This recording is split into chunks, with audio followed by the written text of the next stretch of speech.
bàbá mi ayérayé nínú àwọn ọ̀run, o kì í ṣènìyàn.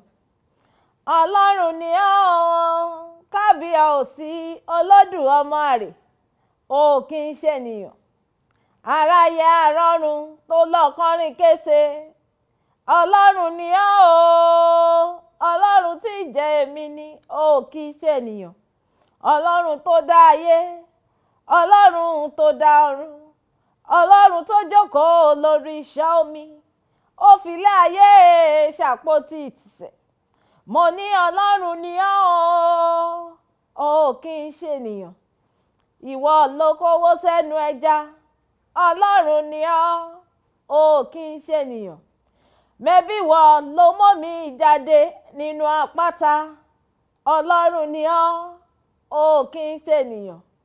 Ó dá ọkùnrin, ó dá obìnrin láwòrán ara rẹ, Ọlọ́run ni ọ́ o kì í ṣènìyàn o. Mo ní Ọlọ́run ni ọ́ o kì í ṣènìyàn. Bàbá mi alágbára ńlá tó ju gbogbo agbára lọ, mo ní ṣáà mọ́ tọ́jú mi lọ lójoojúmọ́. Kábíyèsí Ọlọ́run ni ẹ́, o mà kì í ṣe èèyàn. Ọlọ́run tó lọ kọrin kése, bàbá mi àgbàlagbà ńlá, ìwọ ló dá ayé, ìwọ ló dá ọ̀run, ìwọ ló dá ohun gbogbo. Ìwọ ni àṣẹ ọ̀rọ̀ ńlá. Kábíyèsí, mo tún forí balẹ̀ lẹ́ẹ̀kan sí mojúbà rẹ. Ẹ ti mọ̀ pé tí n bá ti dé ó ṣe dandan kí n kí bàbá mi àgbàlagbà, kí n sọ wípé arúgbó ọjọ́ ò ṣe o, tó tún ti jí wa sí ìmọ́lẹ̀ alààyè lọ́jọ́ tèní. Àlẹ́bọ̀ àjírú, àlẹ́ ògùn àjísà, ṣùgbọ́n àánú rẹ òun náà ní ń fọhùn jáde nínú ayé wa, kó sì máa fọhùn síwájú àti síwájú sí ẹ, kó mọ̀ dáwọ́ dúró láṣẹ Ọlọ́run mi ọba òkè. Ẹ jẹ́ kí n máa fi eléyìí kí n máa fi kí yín káàbọ̀ sórí àkọ́tún ètò ìjíròrò òwúrọ̀ lọ́jọ́ tèní lórí Kaftan television Yorùbá tiyín. Orúkọ tèmi Ọlá Ọ̀nàbàjọ́ Ayọ̀olúwa ṣeun ńlá fún mi aláṣàkẹ́ tiyín gangan tí ò kọ́ mọ̀. Ẹ mọ̀ pé tí n bá ti dé, èmi àti àwọn gbajúgbajà làjọ máa ń dé. Ṣé orí gbajúgbajà tèmi tèní sájọ sọ̀rọ̀? Ojú náà ni àwọn eléyìí, wọn kì í ṣe àìmọ̀ fún olóko tiyín, ṣùgbọ́n tó bá tó àsìkò ẹ̀ mọ̀ rí ojú tiwọn. Ọ̀rọ̀ mọ̀ràn kékeré tí mo kọ́ wá fún wa láàárọ̀ yìí, ó ní mo pe àkórí ẹ̀ ní máa ṣe àfojúsùn ohun tó dára. Ẹ jẹ́ ká máa ṣe àfojúsùn àwọn nǹkan tó dáa. Bó o bá ń ṣe àfojúsùn àwọn nǹkan tó dáa kò ní wọ́n nínú ìgbésí ayé tiẹ̀ náà. Ẹ jẹ́ ká máa sọ pé ọmọdé ni mí, èmi ò lè ọmọ ọdún mélòó ni mí. Tá a bá ń ṣe àfojúsùn tó dáa, bó o tiẹ̀ ní nǹkan lọ́wọ́, ṣùgbọ́n tó o bá ń ṣe àfojúsùn ẹ̀ pé nǹkan báyìí lèmi náà fẹ́ máa ṣe, nǹkan tó dáa, àwọn nǹkan yẹn ló sì máa ṣe. O lè má ní ju aṣọ kan lọ, ṣùgbọ́n ju yọgítọ̀ jẹ́gẹ́ òdùn tó o bá kó sọ́rùn káwọn èèyàn tún mọ̀ wọ́ pé ta ni ń bọ̀ yìí. Wọn sì ní mọ̀ pé aṣọ ẹyọ kan tó o ní òun náà ni, ṣùgbọ́n tó o bá kàn kó sọ́rùn tó kàn ṣe wọ́rọ́kọ́ lọ́rùn ọ. Yorùbá pé bàbá ti rìn láàkó ni, wọn ò ní fi tó dáa gan lò ẹ́. Ẹ jẹ́ máa ṣe àfojúsùn ohun tó dára. Tó o bá ṣe àfojúsùn tó dáa, o ò ní lè gbìyànjú láti tiraka, láti take risk débi tó o máa wá débi ògo, débi tó o máa débi àṣeyọrí. Ẹ wo orí ètò ìjíròrò òwúrọ̀ náà lẹ ṣe wà lórí Kaftan television Yorùbá tiyín, ṣùgbọ́n gbogbo atótónu tí mo mú sẹ́nu lóòrè ni ó ní pé jẹ́ ká ní ẹ̀mí tí ń ṣe àfojúsùn àwọn ohun tó dáa kí àwọn nǹkan tó dáa kó lè máa tọ̀ wá wá. Ẹ jẹ́ dé òkè lọ́hùn kí ẹ fi ẹsẹ̀ rajó díẹ̀. Nígbà tí màá bá fi padà dé, èmi àti àlejò mi lájọ dé. Ẹ kú kalẹ̀, ẹ má ti lọ síbi kankan, á padà bọ̀.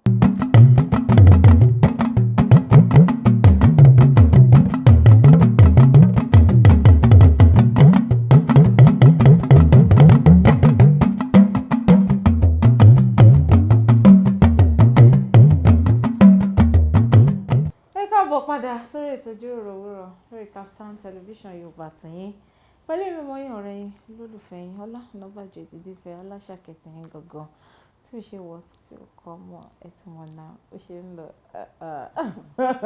ẹ̀yìn tèmi báwo ni o ṣọ́ọ̀bù náà ṣé rí àlejò mi rí pé èmi gan mú kíni mo fi gara chicken torí àlejò tèmi tèmi ojú tí ẹ ti ń béèrè fún láti ìjọ ìtẹ́mánìá àti ọlá a fẹ́ nìyí ẹ bá wa gbé wọn wá a fẹ́ bá wọn sọ̀rọ̀ ọ̀kan lára àwọn ojú yẹn náà lájọ wà lórí ètò láàárọ̀ yìí ṣùgbọ́n èmi ò ní ṣe kí ni èmi ò ní bẹ̀ fún yín ẹ máa rí i fúnra yín ìyá wa àbí sísítà mi dẹ̀ ni ẹ káàbọ̀ sórí ètò.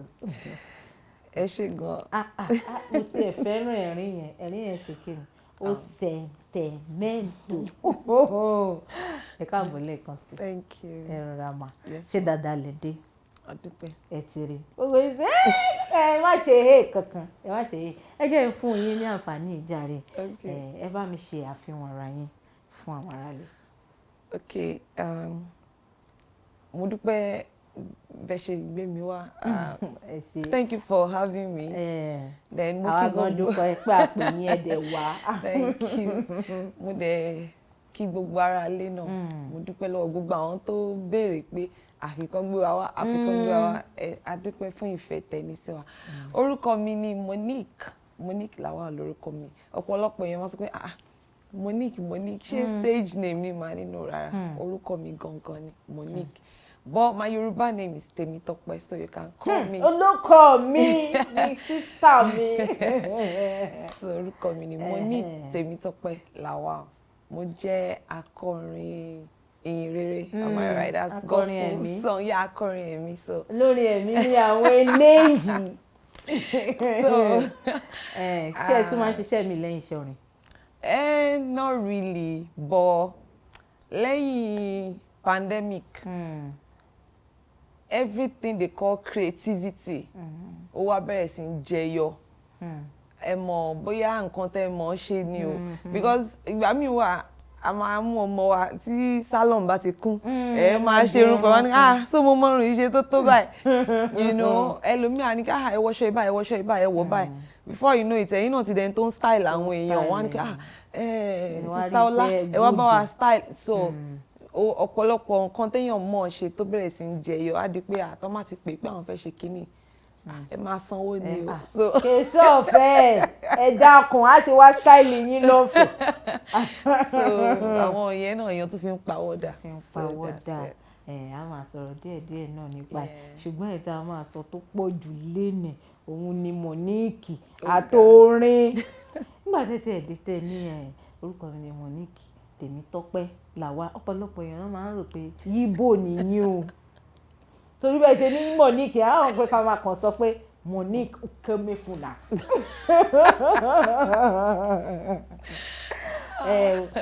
ọmọ ìlú wo ni ọmọ bíbí ìlú wo ni Monique. Okay, tẹ́ bá sọ pé ọmọ Ìgbò ni mí ọ̀dọ̀ gbogbo èèyàn tó máa ti rí pé èèyàn ń ṣe Yorùbá wọn ní Ìgbò ni bọ́n rí Fúlàní wọn ní Haúsá ni so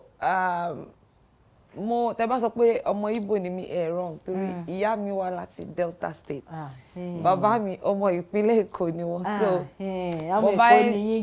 bàbá ẹ marriage ọmọ Oǹdó ni mí báyìí ọmọ Ìkálẹ̀ ọmọ Òkìtìpupa ni mí báyìí.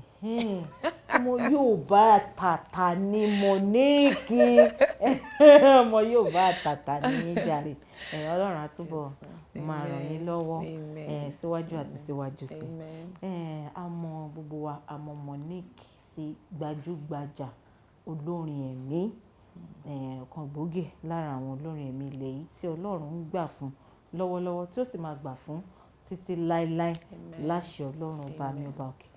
Iṣẹ́ orin lọ́dọ̀ yín báwo ló ṣe bẹ̀rẹ̀? Okay, iṣẹ́ orin gbà tó bẹ̀rẹ̀ kò ń ṣe iṣẹ́ iṣẹ́ ìránṣẹ́ iṣẹ́ mi ni láti kékeré mi ni mo ti mọ̀ pé mo morin kọ àwọn òbí mi dẹ̀ fi mí sí children choir because tẹ́ bá ti dé church ẹ máa rí the children church àwọn ọmọdé máa sá kiri máa ṣe so gbàtàn wá rí i pé ọmọ yìí ní ẹ̀bùn orin kíkọ àwọn àfi mi sí choir so láti kékeré yẹn náà mo ti máa ń kọrin bí àgbàlagbà so ojú ti wà lára mi láti gbà yẹn pé so even táwọn àgbàlagbà bá ń kọrin ọmọ wa mú mi ní children church pé ẹ jẹ́ kó bá wa lead orin báyìí so màá pè níṣẹ́ ìránṣẹ́ pé ó ti bẹ̀rẹ̀ láti kékeré but officially ngbà tí mo wá mú ní pé iṣẹ́ yìí ni mo fẹ́ ṣe o tó jẹ́ pé Bible sọ pé mi ò mọ bó ṣe sọ Yorùbá bọ̀ bóyá ẹ lè bá mi túmọ̀ ẹ̀ pé the gift of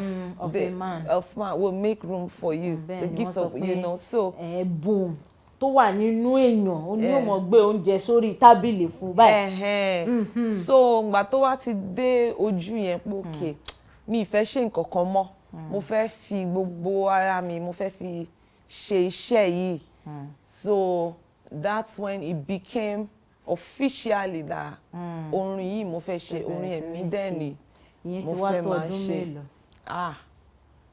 máa kà pé bóyá from when I released my first single which is New Story and that was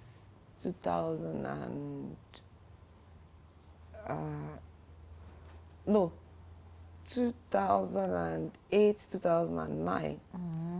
So by 2010, mo wá ṣe Ọba Gbogbo Ayé so Ọba Gbogbo Ayé yẹn ni everybody wá mọ̀. New Story ni single alákọ̀ọ́kọ́ tẹ́ first single yeah debut single. Then debut album was Ọba Gbogbo Ayé in 2010. Ní 2010. Yes. Ó dàbí ìyẹn tí ń lọ bí 20 ọdún báyìí o torí 2008 bí ọdún 12 sí 13 ní 2008. That's like 13 like years. 12, 13 years. So if it's to judge by album, that's like 11 years ago. That's 11 years ago. Officially. Tẹ́ ti mú iṣẹ́ orin ẹ̀mí gẹ́gẹ́ bí iṣẹ́. Kí ni àwọn àpẹẹrẹ tẹ́ rí kẹsẹ̀ tó lọ sọ pé òkè jẹ́ mú iṣẹ́ bí iṣẹ́? Kí ni àwọn nǹkan tẹ́ rí? Okay, first of all, nǹkan téèyàn bá ń ṣe tó jẹ́ pé owó wọlé, ọlá ń wọlé, nǹkan ìní ń wọlé, but kò sí ìdùnnú ńbẹ̀. Mi rò pé yẹ kẹ́nibọ̀dì bá wọn ṣe. Àtọ̀. Because èèyàn á ló wá ní gbogbo ẹ̀ á dẹ̀ ṣì máa feel depressed. Bẹ́ẹ̀ni. Ìgbà míì mo ṣiṣẹ́ bank, iṣẹ́ bank mo ṣe last no from bank mo ṣiṣẹ́ pẹ̀lú oil company. But ẹ mọ̀ èèyàn máa ní gbogbo ẹ̀ wàá lọ bí iṣẹ́ ń gbà mí wàá dé báyìí á kàn sú ẹ pé what kind of life is this? Yes. So you are not fulfilled. Bẹ́ẹ̀ni. I'm sorry kò ṣáà máa interpret. So kò sí fulfilment. You just have the money and you are not happy. But gbà tó wá di 2009 yẹn gbà ẹ mo bí last born mi. So gbà tó wá wà ní kékeré mo wá lọ bí iṣẹ́ mo wá déńjọ́ kan ó wá ń pè mí ní daddy.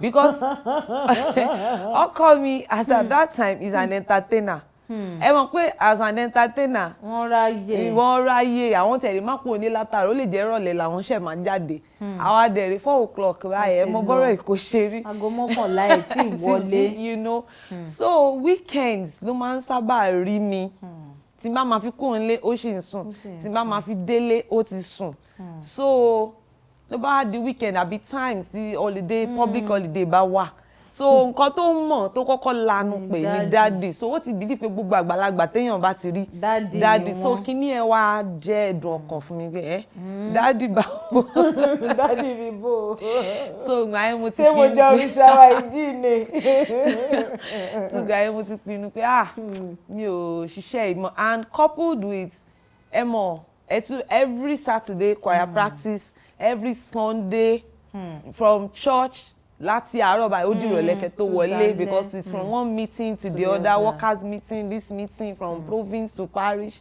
so every day for me is like a working day.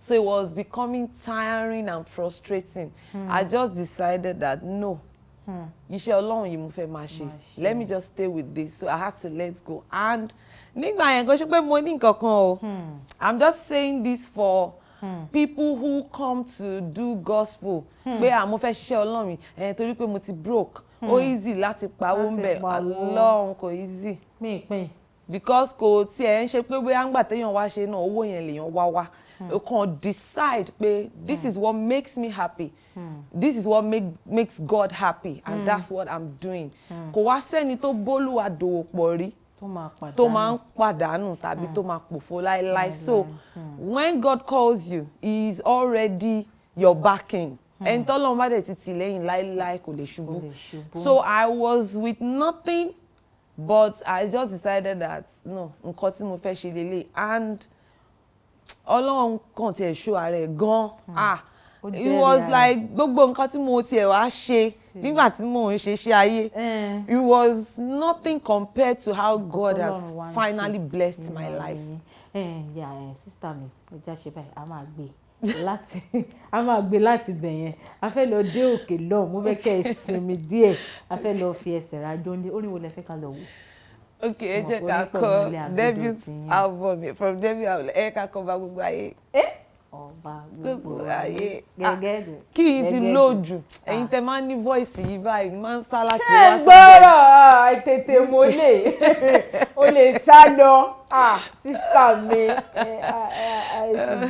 ẹ jùkọ́ ó dáa akọ Ọba Gbogbo Ayé ẹ mọ̀ ẹ̀yin oníkìn láì anytime tí wọ́n bá ti gbé Ọba Gbogbo Ayé yẹn ní ṣọ́ọ̀ṣì bàbá ní a tún fẹ́ fún mi lẹ́nu fẹ́ẹ̀ bá fẹ́ fún ẹ nílé ìkọ́kọ́ dùn dáadáa ẹ ṣe bó wà nínú fọ́nrán bó wà nínú fídíò àgbéléwò àlejò mi ní ká lọ wo Ọba Gbogbo Ayé ká fi ẹsẹ̀ rajò ní àwọn náà sì máa kárí bàgẹ́ ni ẹ fẹ́ gbọ́ ohun mọ̀ ní kí ẹ gbọ́ dáadáa lórí ètò lẹ́ni ẹ kú kalẹ̀ má ti lọ síbi kankan à ń padà bọ̀.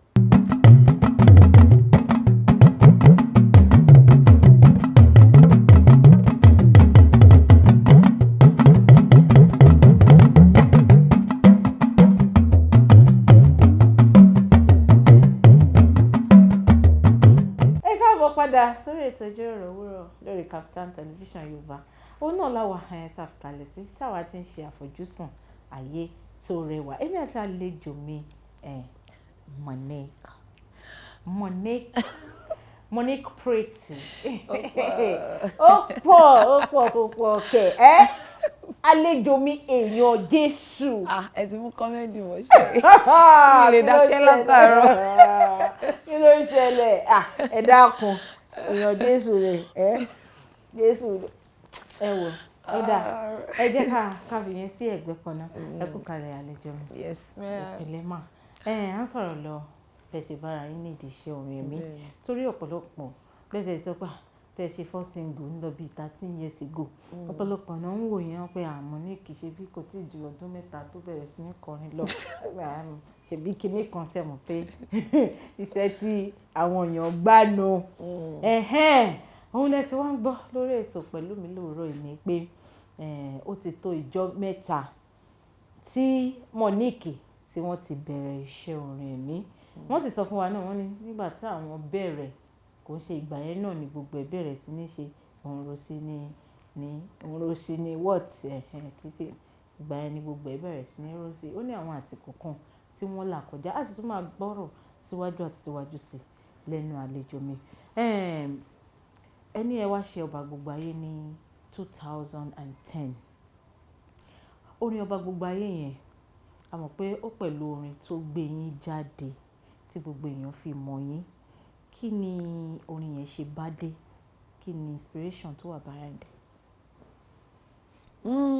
Every time tí n bá fẹ́ ṣàlàyé ọ̀rọ̀ orin yẹn gbà mí a máa gbọ́n mi àìmọye ìgbà tí n bá ti sọ́ba màmá keyboard Ọlọ́run ti fún mi strength nsìn kò. èmi rẹ ni wàá ké sójú ẹ mọ̀ ké o.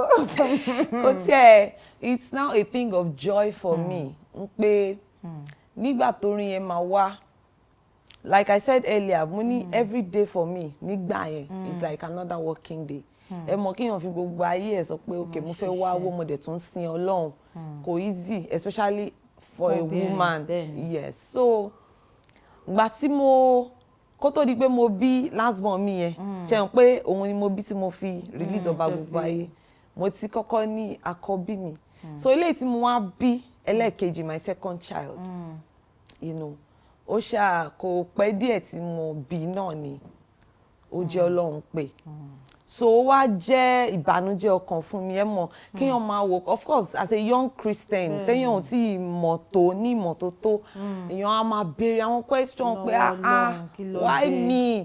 why me in fact téèyàn bá ṣe why me lẹ́gbẹ̀ẹ́ mi máa sá fún ni pé ṣé èmi ni ò bá jẹ́ so nígbà yẹn it was a question of bí mo ṣe sì ẹ tó church choir practice àṣé gbogbo yẹn kọ́ lọ́lọ́run wò àṣé ìgbà míì test of faith máa wá Ọlọ́run fẹ́ fi wò pé òkè tí bá tiẹ̀ fi ẹ́ wò ṣé wàá dúró àbí ìbòjó bá ń rán gbogbo ẹ̀ lórí irọ́ ni bóyá ẹ tiẹ̀ máa jápa lórí ẹnu lásán ajápa ni o one time àbòjó dúró ni so ó fi mí gan-an but lórí ẹ̀ náà lọ́lọ́run fún rẹ̀ wá jẹ́ kí n mọ̀ pé àwọn ni èmi I'm the God of second chance tó bá wù mí àti wá àtọmọ máa ń mú yín lọ mo tiẹ̀ lè àtọkọtọkọ àti tó wà nílẹ̀ mo lè kó gbogbo yín lọ ta ló tó bí kò sí kábíyèsí ṣùgbọ́n ó tún wù mí mo sọ pé mo fẹ́ lò ẹ̀ ìwọ sì dúró náà jẹ́ kọ́mọ yìí máa bọ̀ bóyá mo tiẹ̀ wá ní ọ̀pọ̀lọpọ̀ ìmọ̀ pé bóyá ká lọ́mọ yẹn wà báyìí bóyá tẹ̀ wá ya wèrè bàbọ́kọ́ mi máa ń sọ̀rọ̀ yẹn ó ní káná lọ́run wá fi dún ẹ̀ wò ó ya ọmọ yẹn ní wèrè nǹkan wàá máa gbé pamọ́ wàá dẹ̀ máa lọ máa mínísítà kiri wàá máa ráwọn èèyàn tó ń give testimony bẹ́ẹ̀ ni pé so nínú ohun gbogbo ayé ọpẹ́ yọ so àtìgbà yẹn báyìí so òun ló wá bí orin ọpẹ́ yẹn tí mo fi máa ń sọ ní gbogbo ìgbà pé kábíyèsí ọba gbogbo ayé bàbá ẹ ṣé gan bàbá ẹ ṣé gan tẹ wá gbọ́ orin yẹn dé apá àbí ọ̀dọ́ tí. Oh my God. Ṣé wàá gbórí ẹ débi ẹyin yẹn níbi àwọn adlib yẹn ríbi tí mo ti sọ pé thank you Jesus for sparing my life ọba gbogbo ayé. Even though if the child was here now she would have been like 14 years old. But look at me 14 years after. The child that God has saved because of my ministry. I've received mo ti ń sọ mo ti gba ọ̀pọ̀lọpọ̀ testimony lórí pé gbà tí mo ń gbọ́ orin yín báyìí ni Ọlọ́run bá bá mi borí àìsàn yìí in fact there was a child tó ní hole ní heart by wọ́n tiẹ̀ ti wheel ẹ̀ in for surgery ni doctor yẹn bá tún ní pé àkàn tún ẹ máa wọn maybe final check wọ́n bá ní kò sí nǹkan tó ṣe ọmọ yìí ìyá ẹ̀ dẹ́ ni ìkan lára àwọn orin mi lòun gbọ́ lòun bá ń gbàdúrà lòun bá ń gbàdúrà àṣé àwọn dókítà òde ọ̀run wọ́n ti seal gbogbo hole yẹn pa so if the sacrifice I have to pay is that child láti pé káwọn èèyàn fi lè kọjú sọ́lọ́run pé ọ̀nà wà níbí báyìí mo kàn tiẹ̀ gbé bànújẹ́ yẹn kó mo kàn ń dúpẹ́ ni pé Ọlọ́run ó ṣètò ń lò mí o àyè ọpẹ́ ni ọ bóyá tí Ọlọ́run gan ò bá tètè fún yín ní pàṣán tó wà òkè ìwọ̀sán tó wà òkè bóyá ẹ̀ ní wò pé kẹ́ mú iṣẹ́ orin ẹ̀mí yìí kẹ́nìbọ̀dì má dúró de ìpàṣán kò dá bẹ́ẹ̀ ọ̀rọ̀ rẹ̀ ẹ̀yìn ara lè jẹ́ ayé ẹ̀yọ kan wọ́n sọ pé àfi ọgbọ́n ọlọ́gbọ́n ṣọgbọ́n òun náà ló máa ń lè ṣe nǹkan tó ṣe àlejò mi ní pé ká má dúró de àsìkò tí Ọlọ́run máa nà wá ní pàṣán tọ́lọ́run bá ti ń pè ẹ́ wọ́n ní ẹ mọ̀ fi ìwà ẹbẹ̀ wọn ẹ mọ̀ fi jọ àwọn ẹ mọ̀ wá owó lọ sẹ́fúrọ́nù ẹ mọ̀ wá owó lọ oil company tọ́lọ́run bá ti ń pè yín ẹ tètè ṣe bẹ́ẹ̀ ṣe ń pè mí mò ń jẹ́ o bàbá God yẹ́sà èrè tètè yẹ́sà mò ń jẹ́ o mo ti gbé kọ́ọ̀lù mo ti gbà pé bàbá God dákun ó dàbí eré ó dàbí àwàdà ṣùgbọ́n ẹ ká mú àwọn tó dàbí kókó inú ìwé ìròyìn wa tẹ̀lé ká mú dání ká má fi ṣe ẹ jẹ́ kí n wá sọ báyìí nígbà tí Ọlọ́run wá pè tẹ̀ wá gbọ́ pé tẹ̀ gbà pé tẹ̀ wá padà tẹ̀ wá ń ṣe iṣẹ́ Ọlọ́run kí ni àwọn nǹkan tẹ̀ bá pàdé ṣó rọrùn? Ó rọrùn o téèyàn bá ti ṣe jura ẹ lọ téèyàn bá ti wá jura ẹ lọ mo sọ nǹkan kan fún àwọn kan mo ní ìgbà tí mo jáde àwọn kan ní gbogbo àwọn award kan tán kọ́kọ́ ṣe ń gbà yẹn orin ẹ ló jẹ́ kó gbà orin ẹ mo ní èmi wá win award soul ni mo wá win. Èèyàn gbọ́dọ̀ mọ nǹkan tó ń wá téèyàn bá ti sọ pé owó lòun wá tí wọn bá ti pè ẹ́ báyìí kó rí pé òun lọ sí program every Sunday báyìí ìbànújẹ́ dé wàá ti máa wúrẹ́ bẹ́ẹ̀ ni pé ó ti tán fún un. So you must really know the reason why you are doing the work of God.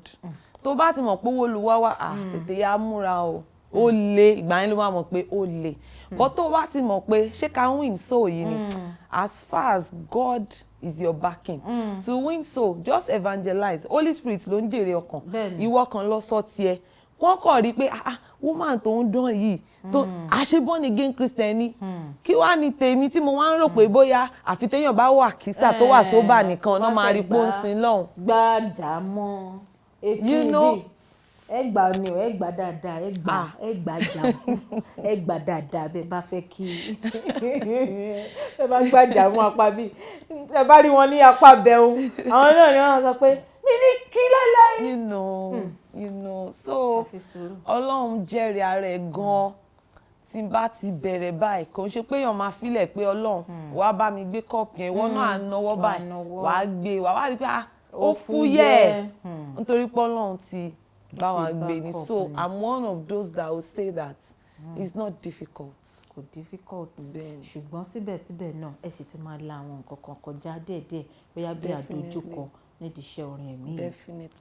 Definitely apart from iṣẹ́ mi gbogbo iṣẹ́ náà ló ní challenges even our everyday life pé èèyàn tiẹ̀ ń lọ ó ń dé gan ẹ wò wàá máa drive bọ̀ báyìí mo rántí jọkọ̀ á lọ fún prayer ní camp mi ní sọ which of the camp tó jẹ́ bọ̀ asin àwa èèyàn lọ́hùn tá ṣẹ̀ṣẹ̀ jọ gbàdúrà tán o a dẹ̀ fẹ́ drive jáde wí ni go are you stupid are you nísinsìnyí wákàtí bíi mẹ́jọ ní presence of God. a ṣe grace tán as in people with title mo ní àmọ́ tí bọ́ sí ìgboro ayé tá bá wá bọ́ sí títì nǹkan tó ní dáńfó bá wà wá fún wa a máa gégùn fún ọ nìyẹn. bẹ́ẹ̀ ni onírọ̀ ẹ̀ bọ́lẹ̀ ni o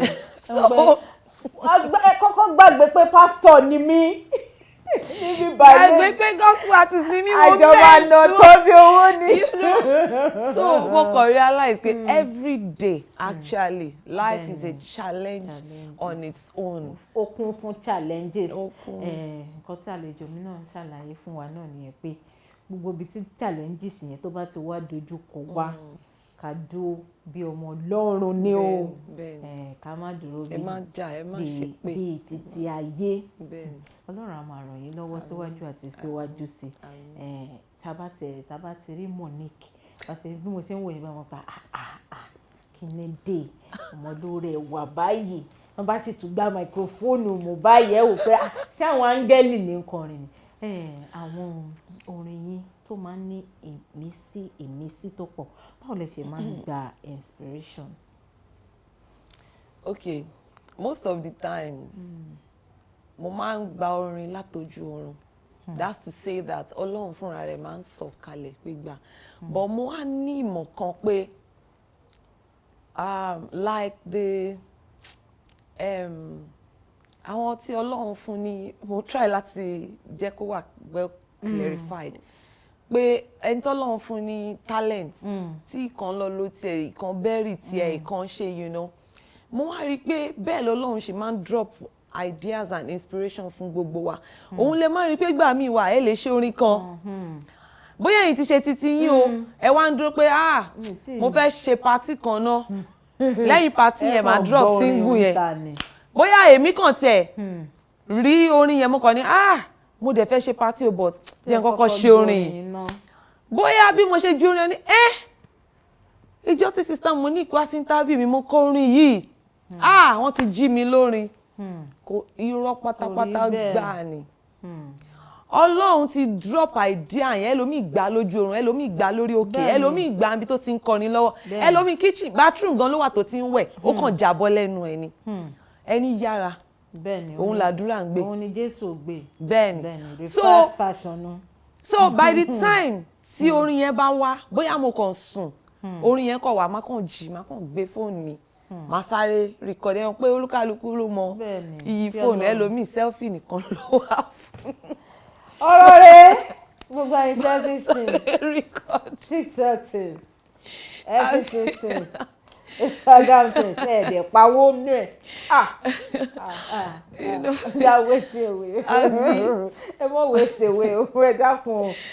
So màá kàn sáré record orin yẹn because èèyàn lè jí kó má rántí ẹ̀ mọ̀ tí bá jí màá play ẹ̀ fọ́kọ mi pé gbọ́ nǹkan bá ní ó ṣe kọ́ báyìí tó àdélé mọ́ so ìgbà mi ó lè jẹ́ ọ̀gá mi ìgbà mi ó lè jẹ́ colleague mi kan bí Adam yẹn àti ẹ̀jọ̀ máa ń ra ètò ní dáadáa ní mama ẹ jẹ́ ká ṣe verse yẹn báyìí jẹ́ bó ṣe máa dòun nìyẹn ìmí dẹ̀ wà irú ìgbà kan mo wà ní London ìgbà yẹn ni first bomb blast tó ṣẹlẹ̀ l'Abuja ní Yanya Park bí kíní yẹn ṣe ṣẹlẹ̀ báyìí tí à ń rí òkú èèyàn tí ẹran èèyàn já nílẹ̀ẹ́lẹ̀ Ọlọ́run fọ̀run kẹ́ gbogbo wọn ó gbé mi nínú gan tó jẹ́ pé I was really crying ó dẹ̀ bí orin kan jáde ńgbà yẹn náà. ẹ wá kọrin síta. mo kọ síta. èwo ni mo fẹ́ gbọ́ náà ni. ọmọ aláṣọ tó ń wá kìsà ọmọ ẹlẹ́ran tó ń jẹgun. So I was trying to say ọ̀rọ̀ Nàìjíríà lèyí. So the prayer is bàbá yé bójú wọlé látọ̀run wá. Bàbá yé bójú wọlé ṣàánú. Bàbá yé bójú wọlé látọ̀run wá. Sọ́mílẹ̀ ẹni. Bàbá yé bójú wọlé. Bàbá ẹ ṣàánú fún wa o. So it was my prayer for the nation at that time. Àdúrà wa náà rèé fún ìlú wa táwa ọmọ aláṣọ tó ń wọ àkísà ọmọ ẹlẹ́ran tí ń jẹ egungun náà ni ọ̀rọ̀ wa ṣùgbọ́n kọ́lọ́run jọ bẹ́ẹ̀ ṣe sọ kó bojú wọlé látọ̀run kó ṣàánú fún wa. Àlejò mi a ti fẹ́ lọ dé òkè lọ́wọ́ àṣẹ ń padà bọ̀ lẹ́ẹ̀kan sí i ó ní wọlé tó fẹ́ ká lọ wò orin yín tuntun lèmi tí ẹ fẹ́ ká wò ṣùgbọ́n kì í bọ́ tàbí torí tá a bá padà dé òun la fẹ́ wá sọ̀rọ̀ nípa ẹ̀ kò tí ì jáde fídíò yín tuntun tí ń ṣe yìnrìnyìnrìn tẹ̀sẹ̀ ń ṣe kò ì jáde. ó ti jáde. ó ti jáde kí ni àkórí ẹ̀. Bọ̀ featuring wa ni a pọ̀ lórí ẹ̀. ẹ pọ̀ lórí ẹ̀ ó dá orin wo lẹ fẹ́ ká lọ wò. ẹ jẹ́ ká lọ wò. ká lọ wò. Kò dá mi dá. Kò dá mi dá. Bẹ́ẹ̀ni orin yẹn feature Mike Abdul àti Adam àkọlé ẹ̀ ní àbíṣe àkọlé is title Kò dá mi dá. Kò dá mi dá. Bá tẹ̀ fi ń ka kíní pé kò dá mi dá kò dá mi dá. Yorùbá òun ó ṣe kọ́lọ́kọ́lọ́. Kò fi mí lẹ̀ kò jẹ́ kí n dá gbé kò jẹ́ kí n dá fà. Ṣé mo pé a lè sọ pé kò dá mi dá. Ok. Kò fi mí lẹ̀. Bẹ́ẹ̀ni. Ẹ sì sọ pé kò dá mi dá yín ní ò dá ó dá ẹ̀mí dáadáa. Bàbá dá ẹ̀mí dáadáa yín ní ò dá ìkan dá àkórí Yorùbá ok àmì by àmì a máa mọ èyí tó jẹ́. Kò dá mi dá kò dá mi dá ọ̀rọ̀ ayé mi ń bá mi gbé gbogbo ẹrù mi a sì lè sọ pé ẹgbẹ́ àfẹ́kejì wọn sílẹ̀. Àlejò mi ní ká lọ́wọ́ kò dá mi dá. Ṣé ilẹ̀ kọrin ni àbí ọ̀gá yín? Gbogbo wa la jọ kọ. Collaboration ni. Bẹ́ẹ̀ni.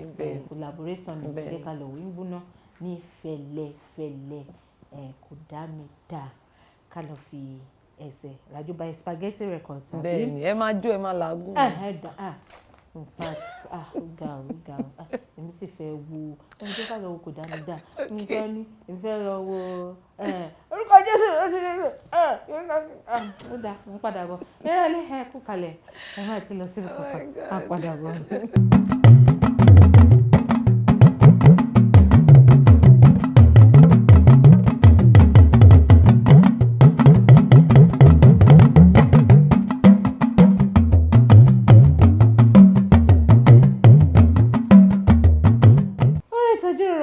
ṣe wa lórí Kaftan television Yorùbá tí ó dá mi lójú pé ẹ̀yin gbádùn ara yín bọ́dẹ̀ mi àti àlejò mi. Èmi nìkan mo làágùn. bóyá lẹ mọ̀ ẹgbẹ́ mi gan mo fi fẹ́ sọ fún wọn nílé agbára pé kàn fún wa ní inú ojú o ká fi máa nu ojú ṣùgbọ́n atẹ́gùn tó tutù ń fẹ́ nínú yàrá àgbàlejò wa ń bí báyìí àlejò mi ṣé ẹ̀yin gan ṣé ń gbádùn ara yín pẹ̀lú wa ní Kaftan television Yorùbá lóòrò ẹ̀ ni inú wa dùn láti rí yín gangan ni ní bó ṣe jẹ́ pé a ṣe yín ní àlejò ṣé ń bínú sí wa ni. No, nínú àlejò. irú eléyìí wọn farabalẹ̀ mú ni. ó dà ẹ tí ó gì mí ẹ ti gbé mi mọ́ra ó wọ ẹ tẹ̀mí lé èmi àti gbajúgbajà Monique olórin ẹ̀mí tẹ̀ nífẹ̀ẹ́ sí láti gbọ́ kábíyèsí ọba gbogbo ayé àbí tàbádẹ̀ tí tẹ bá ti gbọ́ let your power flow àlejò mi pàtàkì àwọn náà láti jẹ wà lórí ètò lẹ́nu sísá mi nídìí iṣẹ́ orin ẹ̀mí yìí kì í sọ pé kí ni àwọn nǹkan tẹ̀ ń pòpọ̀ lọ́wọ́ tẹ̀ ń ṣiṣẹ́ lé lórí lọ́wọ́. ó pọ̀ ta ló sọ pé kò pọ̀ tẹ̀ ó pọ̀ gẹ́gẹ́ ṣẹ́rí ẹ mọ̀ ronú sí váàsì yín torí váàsì tẹ́ ẹ kọ nínú èèyàn Jésù yẹn gbogbo ìgbà tí n bá ti ń débi váàsì yẹn mo máa ń kó jẹ bá ti débi tó bá ti ṣe mo láìkí ẹ bàjẹ́. tí bá ti wà Ankara mi máa ń fẹ́ rà. kẹ́ni ẹ ra dé ni ẹ ra ọmọlógo champion kí ni ó ṣẹlẹ̀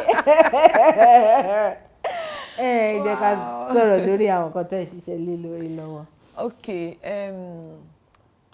tá bá ti wà ní studio báyìí torí piracy nífẹ̀ẹ́ sọ pé nǹkan báyìí là ń ṣe sórí àkẹ́ má lọ gbóòórùn ara yín létà. ẹ kò fẹnu yan a ṣiṣẹ́ lórí orin báyìí o but at least a ti ṣe àwọn orin kan sílẹ̀ tẹ́lẹ̀ àwọn yẹn ló ń pè ní singles àwọn yẹn ti jáde but right now à ń ṣe album lọ́wọ́. Wow. Then album yẹn ó máa consist orin bíi 12 so far a ti ṣe bíi 6. So àwọn 6 kan ló wà a máa ń ṣiṣẹ́ wọjọ́ Sunday o a máa ń ṣiṣẹ́ wọ òru kò tí ẹ̀ ń ṣàjèjì sẹ́yìn náà so but mo fẹ́ fi wákàtí sọ fún yín pé ká tó rí òpin ọdún yìí gbogbo ẹ̀ máa jiná gbogbo nǹkan tá à ń sè ó máa jiná àwa sáàbù yín wọ́n yẹn sáàbù mi báyìí èmi náà sáàbù yín. nínú ábọ̀mù yẹn single mélòó ló ti wà ń tà bẹ́ẹ̀. single ìkan tí mo kọ Ride On yẹn ti wà ń tà is ó ga ọ exam yìí báyìí ọlọ́mọ ìkíyàn score 1/10 mo dẹ̀ ń rack brain mi báyìí mo wá àwọn orin yẹn. ẹ dẹ̀ ń wá àwọn orin yẹn báyìí ẹ ń wò wọ́n báyìí ó dáa ẹ má wọrí ó tó mélòó ẹ fàkórí wọn lẹ̀ single mélòó ló ti wọ́n nǹkan ṣẹlẹ̀ ni pé ẹ kà pàdé lórí Instagram tèmi màá máa sọ fún yín pé láti Kaftan TV. ọmọlógo champion kí ni mo sọ fún yín lẹ́ẹ̀kan wọ́n ní kẹ́ ẹ máa ṣe ẹ máa fi ojú sọ́nà fún àwọn orin tuntun láti ọwọ́ tiwọn títí òpin ọdún yìí tó dẹ̀ jẹ́ pé àṣeyọrí náà ni Ọlọ́run máa ṣe láṣẹ Ọlọ́run nígbà tí àsìkò yẹn bá dé tí ẹ fẹ́ tún kó àwọn orin tuntun jáde ní dẹni àwátì láṣẹ Ọlọ́run bá mi ọba òkè ẹ jẹ́ kí n súnmọ́ wájú a rí pé ẹ wà pẹ̀lú àwọn record label tẹjọ ń ṣiṣẹ́ papọ̀ kí ni àwọn nǹkan tí ẹ lè sọ bóyá kí n pè ní àdójúkọ ṣe mọ̀ pé téèyàn bá dá dúró ọ̀tọ̀ téèyàn bá parapọ̀ ọ̀tọ̀ ọ̀pọ̀lọpọ̀ àwọn èèyàn tó wà lábẹ́ record label wọ́n máa ní wọ́n tẹ̀ fún wa freedom wọ́n tẹ̀ jẹ́ ká ṣe nǹkan kan fúnra wa wọ́n tẹ̀ jẹ́ ká ṣe kí ni àwọn èròǹgbà tí yín ní àdúgbò bẹ́ẹ̀. Well Ọlọ́run kọ ìrìn àjò wa papọ̀ I will put it that way àwọn Yorùbá máa ń sọ pé ogún ọmọdé ò lè ṣeré fógún ọdún but tó bá jẹ́ ọmọ ẹ̀mí tó jẹ́ ọmọ Ọlọ́run wọ́n á ṣeré 40 ọdún. Kábíyèsí. Mo mọ àwọn ọ̀rẹ́ bàbá mi tí mo ti mọ̀ láti gbà tó ti bí mi ọjọ́ dàgbà. So understanding ló matter. Ọ̀gá mi bó ṣe wà yẹn. Náà ti pé 20 báyìí. Wọ́n lè ṣeré fógún ọdún. Well tẹ̀mí bá ṣàtiwà àṣìjọ ń ṣeré àwa kan máa ṣeré pẹ́pẹ́pẹ́pẹ́pẹ́ I know. So ọ̀gá mi yẹn is a very understanding man.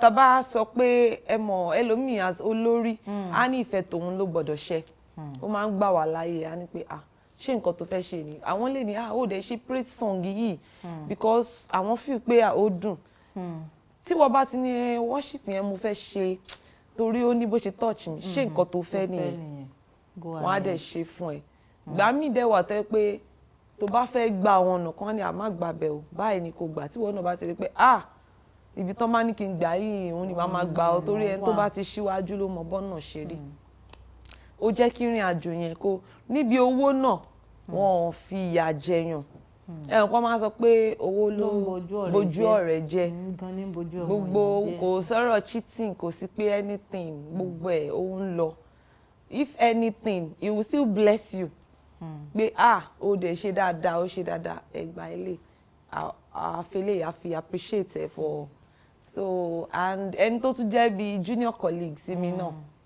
the respect is mutual we are like a family. ẹ wá ṣe gbòòsà fún ọ̀gá yín báyìí ṣe gbòòsà fún ọ̀gá mi ẹ ṣe gbòòsà fún ọ̀gá mi o spaghetti rẹkọ̀dù o. mo dúpẹ́ lọ́wọ́ ọ̀gá mi o thank you for your support for your love for being a father to us and ọ̀gá mi tí mo sọ orúkọ wọn ni Mike Abdul. Jésù ló ń jẹ́ tọ́ba. alákòóso iléeṣẹ́ spaghetti records. Ọlọ́run á túbọ̀ máa ran ọ̀gá yín lọ́wọ́ síwájú àtiwájú sí i. ẹ sọ̀rọ̀ kan nígbà tá à ń sọ̀rọ̀ lẹ́ẹ̀kan fún àwọn olórin ẹ̀mí wípé ọ̀pọ̀lọpọ̀ olórin ẹ̀mí ló jẹ́ pé wọ́n máa ń gbàgbọ́ pé táwọn bá ti fẹ́ ṣe iṣẹ́ orin ẹ̀mí owó sì ti bẹ̀rẹ̀ sí ní so kọ́dẹ̀ kò bẹ̀rẹ̀ sí ní ká lóko torí ìgbà yẹn tẹ̀ ń sọ̀rọ̀ ọ̀rọ̀ yẹn ń wọ̀ mí ní akínyẹmí ara mo dẹ̀ ti sọ pé tásìkò bá wà máa sọ̀rọ̀ pẹ̀ pípọ̀ pọ̀lọpọ̀ ló máa fẹ́ kọrin ẹ̀yìn tó jẹ́ pé owó ni wọ́n ń bá lọ sí díẹ̀ bóyá kí n sọ pé kẹ́ bá mi gbà wọ́n nímọ̀ràn ní àdúgbò bẹ́ẹ̀ torí ọ̀pọ̀lọpọ̀ àwọn olórin ẹ̀mí ló wà ẹ mọ̀ pé mo sọ nǹkan kan lẹ́ẹ̀kan wípé wọ́n bá ti rí mọ́ni gbàgbà náà lè kọrin náà ṣebí tí mọ́ni bẹ̀rẹ̀ sí kọrin kò tí ì ju 2 years ago lò náà she's everywhere she's everywhere now ẹ bá mi gbà wọ́n nímọ̀ràn kékeré. ok ó dáa láti wá owó ó dẹ̀ bọ́ mo gbàgbọ́ pé how do I put this owó dáa because wọ́n ní owó náà ní kẹ̀kẹ́ ìyìn rere and nítòótọ́ téèyàn bá jẹ́ẹ̀tì yẹn rere ní ìsìn. ṣé mo bóyá bí mo ń ṣiṣẹ́ ní Kaftan TV báyìí wọ́n á fún mi ní 2 million naira owó oṣù mo wá mú owó yẹn mo fi shoot video mo fi ṣorin then ẹ̀yin wá pè mí pé ẹ̀yin o ẹni church kan so ẹ máa wá kọrin fún mi o so ọ̀fẹ́ dẹ̀ ní gbàlà o torí ọ̀fẹ́ ni Jésù fún yín lóhùn so ọ̀fẹ́ dẹ̀ lẹ máa wá o ní nǹkan kan tá a máa fún yín ok èmi náà gbà máa ní yes máa wá lọ́fẹ̀ẹ́ nítorí nítòótọ́ wọn ò ta gift fún mi bó ṣe rí mi ò ní dá wá bẹ́ẹ̀ni àwọn tí máa kó dání wọn ò gbaṣẹ́ ìránṣẹ́ bẹ́ẹ̀ni ìgbà tán jíǹjì ayé wọn wọn ní instrument làwọn fẹ́ play ẹjọ́ gbà pé tán bá dẹ̀ ti ṣiṣẹ́ tán máa gba owó ṣé wàá rí sálárì mi 2 million yẹn má gbàgbé pé mo ti fi ṣe recording mo ti sanwó producer mo ti sanwó video director mo ti fi raṣọ mo ti fi ṣe gbogbo ẹ̀ mo máa wá nídìí owó tí mo fẹ́ fi sanwó àwọn tá a fẹ́ jọ wá kọrin torí kwaya yín wọn ò mọ gbogbo orin mi kọ in fact tá a bá jọ kọ kò ní tẹ́yìn lọ́rùn wá ní àṣórí rédíò náà máa ti ń dùn àṣẹwọ̀n tẹ̀ mú rí kọ tí n bá kwaya yín kọ́ ń tòótọ́ máa dàbí ẹni tí ò mọ̀ ṣe ni bọ́ àwọn tá a jọ ń practice wọ́n wá rehearsal à ń ṣe night rehearsal à ń ṣe day rehearsal a máa raṣọ sí wọn lọ́rùn àwọn náà wọ mọ́tò wá ìyẹn ni pé a máa fi nídìí owó látọwọ́ yín mà because a máa fẹ́ sanwó àwọn tá a jọ ń bọ̀ yẹn ìdí nìyẹn tá a bá rí ẹni tó jẹ́ pé bóyá ó ti béèrè owó rí ní pé òun fẹ́ lọ kọrin pé èló lẹ fẹ́ fún wa o tán ti torí ẹ̀ ṣèdájọ́ wọn pé eléyìí ò ń ṣe ọmọ Ọlọ́run rárá ẹ jọ̀ọ́ ẹ jẹ́ ká bá wọn rò pé àwọn nǹkan kan wà tí wọ́n bá kọ̀ tí wọ́n ṣe orin mọ́ tí wọ́n rówó sanwó producer àbí director àbí fídíò mọ́ ọ̀pọ̀lọpọ̀ àwa èèyàn náà la máa ní òróró orí ẹ̀ ti gbẹ kò ń ṣe òróró ló gbẹ kò rówó ṣiṣẹ́ mọ́ ni owó ló gbẹ so àpò ló gbẹ so ìdí tó mú mi sọ̀rọ̀ yìí ni pé tí ọ̀pọ̀lọpọ̀ bá wá ìrètí àti pa owó ń bẹ ó wà which is okay but ẹ má jẹ́ ká fi ṣe priority pé owó yìí gangan ni mò ń wá lọ nítorí Ọlọ́run arínúròde ni tó bá tiẹ̀ ti rí pé ìyìn rere yìí gangan ló wá wá àti win souls ló wá wá ó fẹ́ jí ìyìn rere ni òun fún rẹ̀ òun ló máa ti lọ tọ́ ọkàn yín pé ọmọ tó ń bọ̀ yìí o mo fẹ́ kó bá mi sow seed sí life ẹ̀ bá mi fún mọ́tò bá mi fún nílé toró ní ìdí ẹ̀ kíṣẹ́ lè yà ìgbà míì wà òun gan fúnra ẹ̀ tán pé èmi yẹn ni má béèrè o because ó ti lọ bá ẹni yẹn sọ̀rọ̀ lọ́hùn pé bá mi bless ọmọ yẹn ìdí nìyẹn tí ọ̀pọ̀lọpọ̀ artist máa ní mi ìfẹ́ máa béèrè owó bọ́ ẹlòmíì kò work fún a béèrè so fún ẹni tó fẹ́ béèrè ẹ jẹ́ ká fọgbọ́n ṣe ẹ fọgbọ́n ṣàlàyé fún ẹni tẹ́ fẹ́ béèrè owó lọ́wọ́ ẹ pé nǹkan báyìí ni mo fẹ́ fi owó yìí ṣe àwọn náà máa reason wá ní máa fún ẹ lówó yẹn máa tún bẹ́ẹ̀ fi kún. bí àtọkọ ọmọ bíi mẹ́wàá dání sẹ́yìn you know tó sì jẹ́ pé àwọn ẹ̀yin lè gba God bless you ṣùgbọ́n àwọn ò ní lè gba God bless you àwọn ọmọ yẹn ò ní lè gba tó bá pè wọ́n lọ́jọ́ mi pé Dáre àwọn àti níbi iṣẹ́ ṣàgbà àti Monique ẹ má wọ ẹ wo mi ní. tán bá tiẹ̀ wá gbà ṣó wá da káwa máa dán káwọn tó ń tẹ̀lé wa kán má tiẹ̀ ní nǹkan kan tó fẹ́ tọ́ka sí pé ọdún mẹ́wàá rèé tí mo ti ń tẹ̀lé yín ayé mi ṣì wà lójú kan kò dáa kò so ẹ̀yin artist tẹ́ feel pé owó ni tí ò bá sówó ń bẹ̀ ẹ má jẹ́ ká rí bẹ́ẹ̀ ẹ̀rù ti Ọlọ́run tó pè yín bẹ́ẹ̀ ni abùkún yín ẹ̀yin tẹ́ fẹ́ gbé artist náà ẹ máa bá wa rò pé kí náà máa jẹ kí náà máa mu kí náà máa fi tọ́jú àwọn tó ń tẹ̀lé wọn. bíi mẹ́fà àbí méje kọrí sí Ìbàdàn tẹ̀wá ní ẹ máa wọlé ẹ máa lọ ẹ máa wọlé ẹ máa ránṣẹ́ sí ara it's wickedness on the highest order it's a wickedness ẹ wọ́n ṣe bẹ́ẹ̀ kò dáa sẹ́rí àwọn ọ̀rọ̀ tí Ọlọ́run ó fún ẹlòmíì ní ọ̀pọ̀ àṣọ yóò fún ní bulalas tí ò ní mọ̀ pé ìyà nǹkan tí ọ̀run ń jẹ nìyẹn. Sísá mi ó dàbí kémi àti yín kájọ máa gist ìjíròrò òwúrọ̀ lètò ètò ìjíròrò òwúrọ̀ kájọ máa gist lọ síwájú àti síwájú ṣùgbọ́n àsìkò mi ṣà ń sáré ni ó ṣà ń sáré kí ni kí n ṣe o kí ni kí n ṣe ẹ jẹ́ kí n ṣe báyìí ẹ má gbàgbé pé mo sọ pé ẹ máa kọ verse tiyín nínú ìrìn Jésù mo fẹ́ ràn ẹ̀kọ́ bẹ́ẹ̀ bá ṣe lè kọ́ ẹ máa fi dágbére fún wa lórí ètò lénìí ṣùgbọ́n kó tó wá di ìgbà yẹn ẹ bá mi sọ gbogbo ibi tí àwọn ará ilé tí wọ́n sì tún lè ti bá yín pàdé àwọn tí wọ́n mọ àwọn ẹ̀rọ ayélujára yín tí wọ́n dẹ̀ ń wò yín lọ́wọ́ báyìí. Okay. Fún àǹfààní ẹ̀yin olólùfẹ́ mi tẹ́ fẹ́ kájọ máa sọ̀rọ̀ ká máa chat ká máa ṣe gbé mo ní Facebook account mo ní Instagram mo dẹ̀ ní Twitter àmọ́ ṣá Twitter yẹn ẹ jẹ́ ká gbé sẹ́gbẹ̀ẹ́ kan ọba mi ni a gbé sí ẹ̀gbẹ́ kan àwa ti fẹ́ ya ọmọ kó mu. ṣẹ́rí lórí Facebook Monique Naija lórúkọ mi Monique Naija yẹn ni pé ọmọ Nàìjíríà mo tún fi Naija ṣe surname kò dá oyún àrùn ẹ má ṣe báyìí fún wa. ọmọ Naija ni mí o gẹ́ọ́. Monique Naija yẹn ni MoniqueNaija kò sí space kò sí underscore kò sí nǹkan kan Monique Naija lórí Instagram náà Monique Naija tó máa tún ti wá sí Twitter Monique Naija náà ni. Monique Naija yìí kí ló kọ sí ẹ náà torí a mọ̀ pé kí ló dé tẹ̀sí fi Naija sẹ́yìn. ìdí ni pé tá a bá ti ń travel bẹ́ẹ̀ yẹn a máa ń bá oríṣiríṣi èèyàn pàdé mo rántí ìgbà kan mo bá òyìnbó kan pàdé ó ní kí lórúkọ mi lórí pé òun fẹ́ lọ wo orin mi ní YouTube mo á ní Monique ló bá wá mi kò rí mi torí Monique wà ní South Africa ó wà ní France ó wà l'Amẹ́ríkà mo á ní Monique eléyìí tó wá láti Nàìjíríà kò ń ṣe ti UAR. Monique authentic Naija. Bẹ́ẹ̀ni. Another one is a what? counterfeit. Ẹ wo àlejò mi ẹ ṣeun gan nítorí pé agbádùn yín dọ́gba lórí ètò lẹ́nu bẹ́ẹ̀ ṣe múra sílẹ̀ tẹ̀síwákọ̀ èèyàn Jésù. Ẹ máa back up o. Mi lówó tí màá san ṣá o. Má sọ pé ó yá dance èèyàn Jésù èèyàn Jésù. Èèyàn Jésù àwọn ọmọ back up ń back up. Ó yá dance èèyàn Jésù èèyàn Jésù. Ó yá dance èèyàn Jésù èèyàn Jésù. Orúkọ ló kọ sórí blessing. Èèyàn Jésù. Àánú lórí gbà èèyàn Mercy.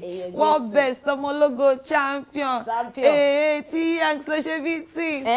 Oríṣẹ́ jẹ́ àfọ̀jẹ́ kí n lẹ́nu.